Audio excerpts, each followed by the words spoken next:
결혼 25년 차 나는 남편 재훈이가 거짓말을 할 때 나타나는 버릇을 알고 있었다. 왼쪽 귀를 살짝 만지는 것. 아주 짧은 순간이지만 나는 그걸 놓치지 않았다. 오늘 저녁 약속 있어. 대학 동기들 모임. 재훈이는 넥타이를 고쳐 매며 말했다. 그의 손이 귀를 스쳤다. 또? 지난주에도 만났잖아. 이번엔 따로 모이는 거야, 몇 명만. 현관문이 닫혔다. 나는 거실 창가에 서서 그의 차가 골목을 빠져나가는 걸 지켜봤다. 평소와 다른 방향이었다. 다음 날 남편의 정장 주머니에서 영수증 한 장을 발견했다. 세탁소에 맡기려던 참이었다. 양식당이었다. 우리 집에서 차로 40분 거리. 남자들끼리 가기엔 분위기가 너무 좋은 곳이었다. 금액은 18만 원. 두 사람 코스 요리 가격. 나는 영수증을 원래 자리에 도로 넣었다. 그 주말 남편은 골프 약속이 있다며 새벽 일찍 나갔다. 오후 4시쯤 문자가 왔다. 라운딩 끝나고 사우나 가. 저녁 늦을 것 같아. 사진은 없었다. 예전엔 항상 동기들과 찍은 사진을 보내왔는데 나는 답장을 짧게 보냈다. 알았어. 조심히 와. 그날 저녁 8시 초인종이 울렸다. 택배도 아닌 시간이었다. 인터폰 화면을 확인했다. 낯선 여자였다. 30대 중반쯤 보이는 단정한 옷차림에. 김재훈 씨 댁 맞으신가요? 심장이 한 박자 빨라졌지만 나는 목소리를 차분하게 유지했다. 그런데요. 제가 드릴 말씀이 있어서요. 문 좀 열어주시겠어요? 나는 몇 초간 망설이다 현관문을 열었다. 여자는 명함 한 장을 내밀었다. 법무법인 이름이 적혀 있었다. 변호사였다. 저는 김재훈 씨와 거래 관계에 있는 분의 대리인입니다. 부인께 직접 말씀드려야 할 사안이 생겨서요. 무슨 거래요? 안으로 들어가서 말씀드려도 될까요? 조금 복잡한 문제라서요. 나는 그녀를 거실로 안내했다. 여자는 가방에서 서류 봉투를 꺼냈다. 혹시 남편분께서 최근 몇 달간 부동산 거래를 하신 거 아시나요? 정확히는 상가 투자 명목의 금전 거래입니다. 내가 모르는 이야기였다. 남편은 지난 6개월간 재테크에 관심이 많아졌다고 했지만 구체적인 내용은 말하지 않았다. 그게 저랑 무슨 상관이? 부인 명의로 담보대출이 실행되었습니다. 순간 숨이 멎는 것 같았다. 뭐라고요? 여자는 서류를 펼쳤다. 내 이름, 내 주민등록번호, 그리고 우리 집 등기부등본이 첨부되어 있었다. 대출 금액은 2억 3천만 원. 이건 제가 한 적 없어요. 알고 있습니다. 그래서 찾아온 겁니다. 여자의 눈빛이 조금 부드러워졌다. 남편분께서 투자하신 상가 사업이 부실거래로 밝혀졌습니다. 그리고 그 사업의 실소유주가 남편분과 특수관계에 있는 분이에요. 특수관계요? 네, 최근 3년간 남편분과 동거 중인 여성입니다. 거실이 기울었다. 아니, 내가 기울었다. 변호사는 테이블 위에 사진 한 장을 조용히 놓았다. 남편이 어떤 여자와 아파트 현관에 함께 서 있는 모습. 자연스러운 일상의 순간. 그녀의 손엔 열쇠가 들려 있었다. 변호사가 돌아간 뒤 나는 1시간 동안 소파에 앉아 있었다. 눈물은 나오지 않았다. 놀랍게도 분노도 즉각적으로 올라오지 않았다. 머릿속엔 지난 3년간의 장면들이 파노라마처럼 지나갔다. 남편이 평일 저녁 회식이 잦아졌던 때, 주말 골프가 한 달에 두세 번으로 늘어났던 때, 명절에도 회사 일로 자리를 비운 작년 추석, 모두 맞아떨어졌다. 나는 서류를 다시 펼쳤다. 담보대출은 6개월 전에 실행됐다. 내 도장이 찍혀 있었다. 정확히는 내 도장을 위조한 흔적이, 감정 결과도 첨부되어 있었다. 남편은 우리 집을 담보로 그 여자의 사업 자금을 만들었다. 휴대폰을 들었다.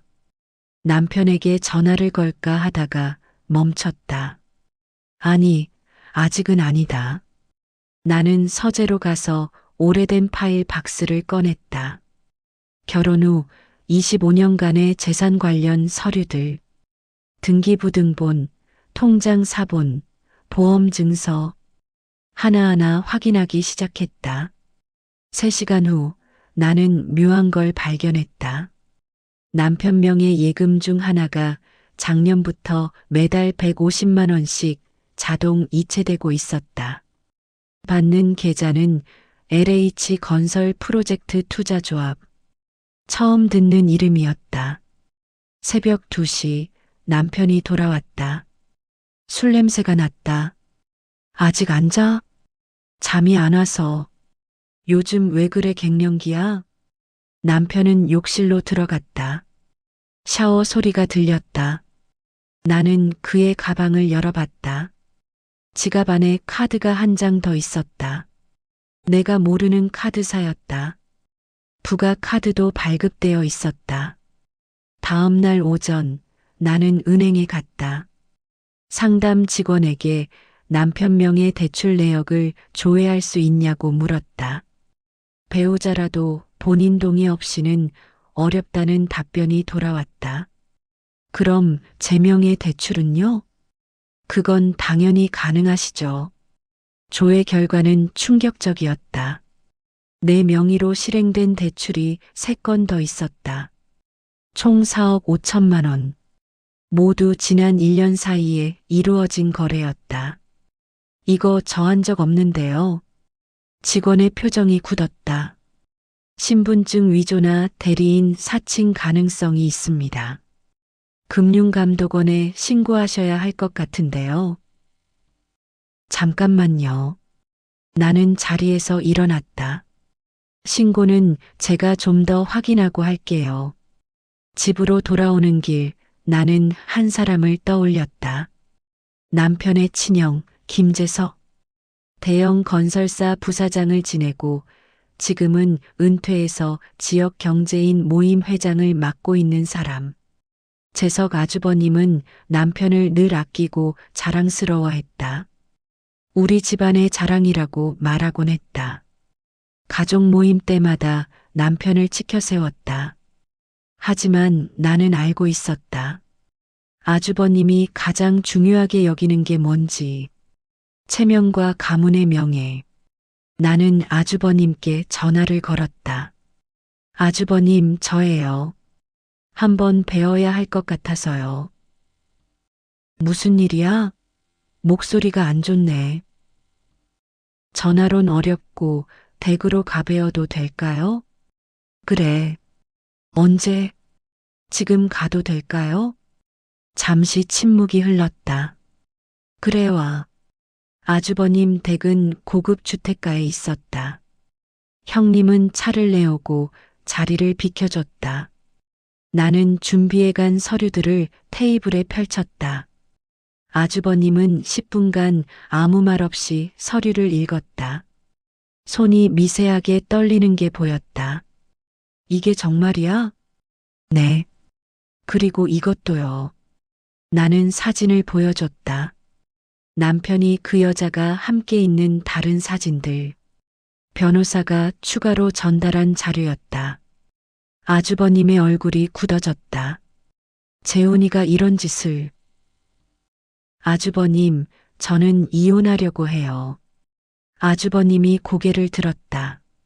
하지만 제대로 하고 싶어요. 그냥 당하고 끝나는 건 싫습니다. 아주버님은 한참을 말없이 나를 바라봤다. 그리고 천천히 고개를 끄덕였다. 알았어. 내가 도울 수 있는 선에서 돕지. 그날 저녁 남편은 평소처럼 퇴근했다. 저녁 식사를 하며 나는 물었다. 여보, 회사 일은 요즘 어때? 그냥 그렇지 뭐. 다음 달 승진 발표 있다며? 남편이 잠깐 동요했다. 응. 있긴 한데 아직 확정은 아니야. 잘 됐으면 좋겠다. 나는 담담히 말했다. 당신이 그렇게 열심히 일했는데. 남편은 밥을 씹으며 어색하게 웃었다. 그는 몰랐다. 아주버님이 그가 다니는 회사 대주주와 골프 약속을 잡았다는 것을. 아주버님은 약속을 지켰다. 아니, 그 이상이었다. 일주일 후 나는 아주버님의 소개로 한 사람을 만났다. 이철민 회계사. 50대 후반의 차분한 인상. 형님께 부탁받았습니다. 최대한 조용히 그리고 확실하게 처리하겠습니다. 이 회계사는 사흘 만에 재훈이의 모든 금융 거래 내역을 추적했다. 합법적인 방법으로 재훈이가 다니는 회사의 외부 감사를 이 회계법인이 맡고 있었고, 재훈이는 본인도 모르게 회사 복지 카드와 개인 카드를 혼용해 사용한 기록이 있었다.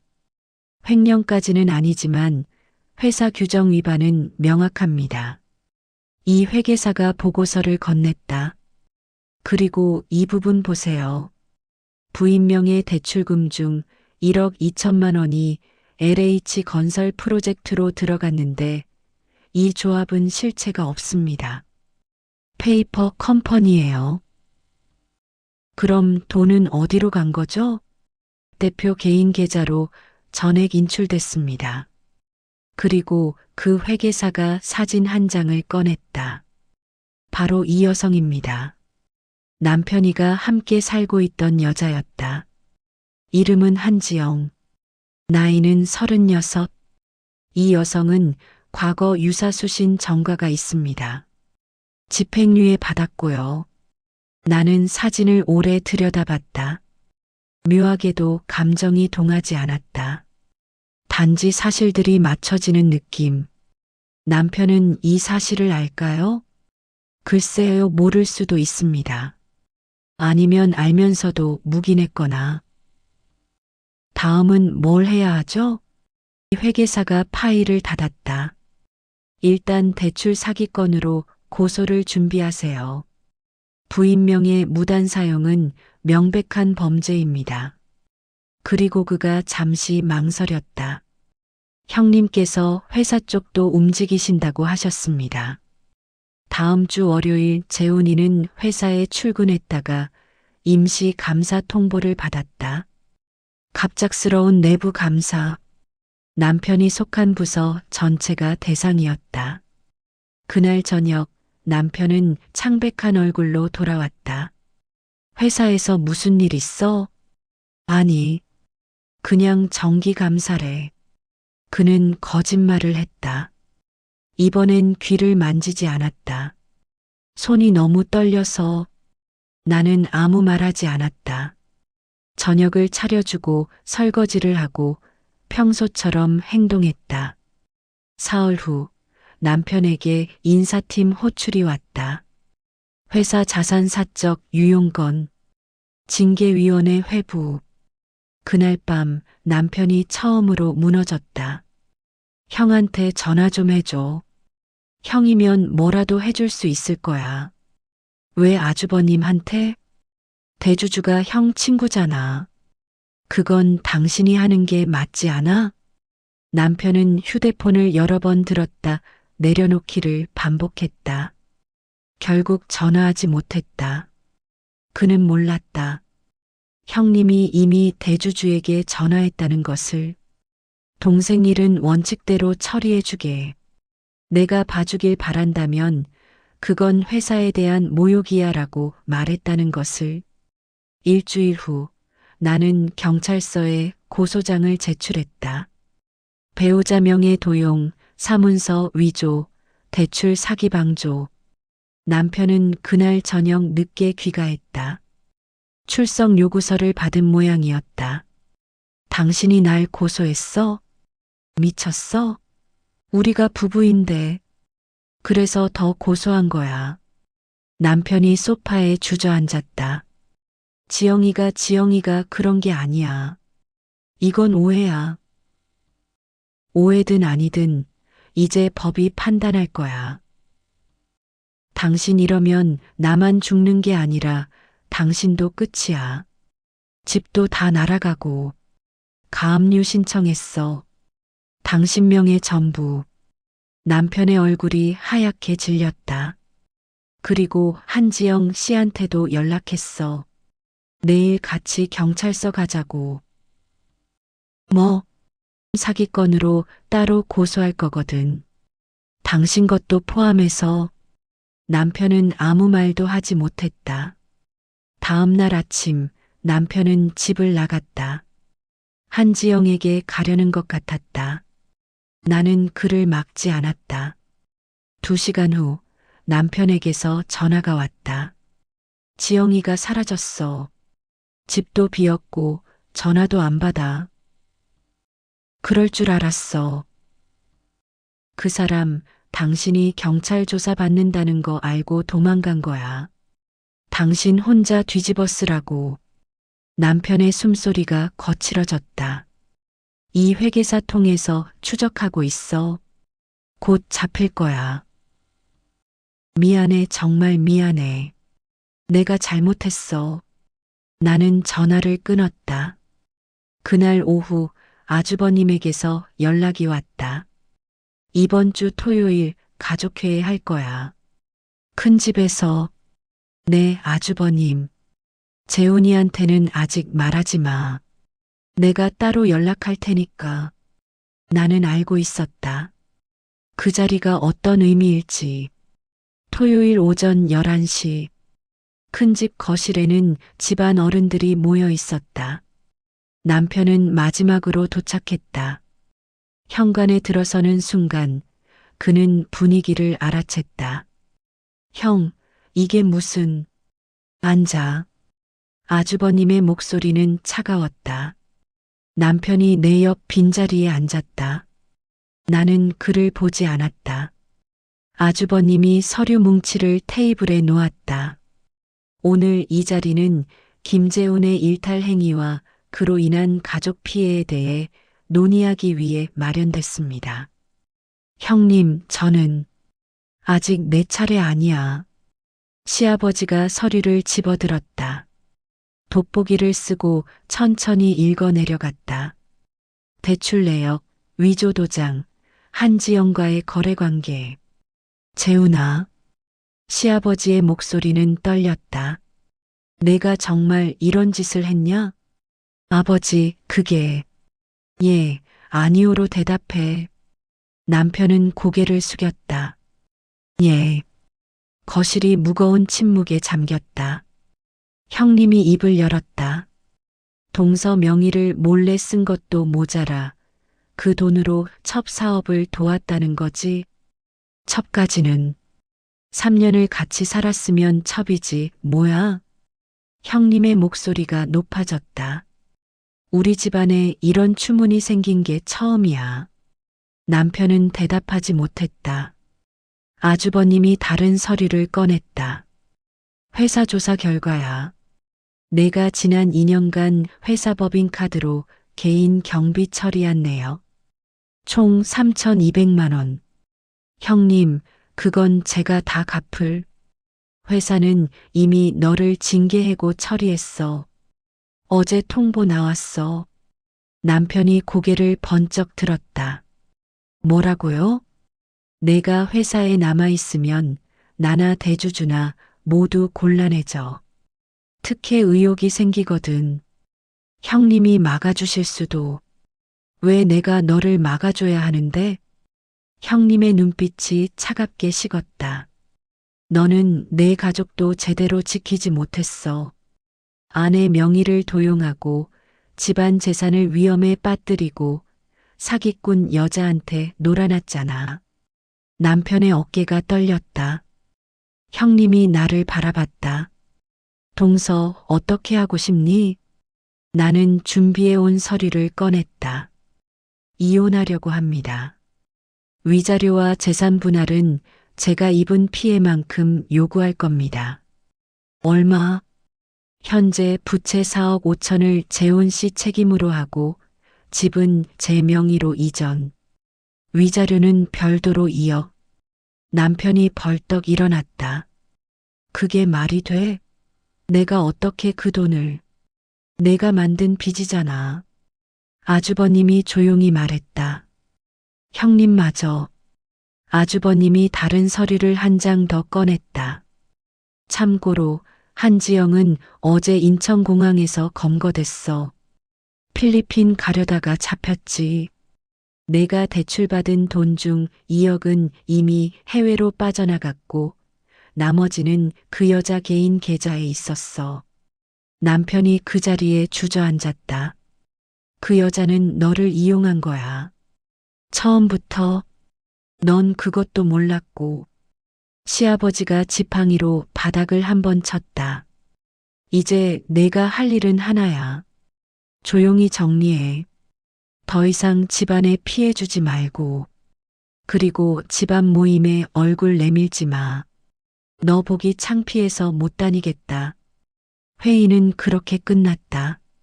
사람들이 하나둘 자리를 떴다. 나는 가장 마지막까지 남았다. 남편은 소파에 그대로 앉아 있었다. 제발 한 번만 더 기회를. 나는 그를 내려다봤다. 25년을 함께 산 사람. 이제는 낯선 사람. 당신이 나한테 기회를 준 적 있었어? 남편은 대답하지 못했다. 나는 현관으로 향했다. 형님이 배웅을 나왔다. 수고했어. 형님, 감사합니다. 가족인데 당연한 거지. 형님이 잠시 망설이다 물었다. 근데 동서, 괜찮아? 마음이. 나는 짧게 웃었다. 괜찮아요. 생각보다. 밖으로 나왔다. 가을 햇살이 따스했다. 나는 차에 타지 않고 잠시 걸었다. 휴대폰이 울렸다. 이 회계사였다. 부인 한지영 계좌에서 돈 회수 절차 시작했습니다. 한 달 안에 1억 정도는 돌려받을 수 있을 것 같습니다. 감사합니다. 그리고 남편분 회사 퇴직금도 압류 신청했습니다. 수고하세요. 전화를 끊고 하늘을 올려다봤다. 구름 한 점 없는 맑은 가을 하늘. 남편에게서 문자가 왔다. 정말 미안해. 용서해줘. 나는 답장하지 않았다. 차단도 하지 않았다. 그냥 읽고 휴대폰을 주머니에 넣었다. 3달 후 이혼 조정이 성립됐다. 남편은 모든 조건을 수용했다. 달리 선택지가 없었다. 서류에 도장을 찍으며 남편이 마지막으로 말했다. 행복해. 나는 고개를 끄덕였다. 법원을 나왔다. 겨울바람이 차가웠지만 나쁘지 않았다. 집으로 가는 길에 단골 빵집에 들렀다. 크림빵 하나를 샀다. 25년간 참았던 남편이 살찐다며 사지 못하게 했던 그 빵. 벤치에 앉아 천천히 먹었다. 달았다. 그리고 당연히 맛있었다.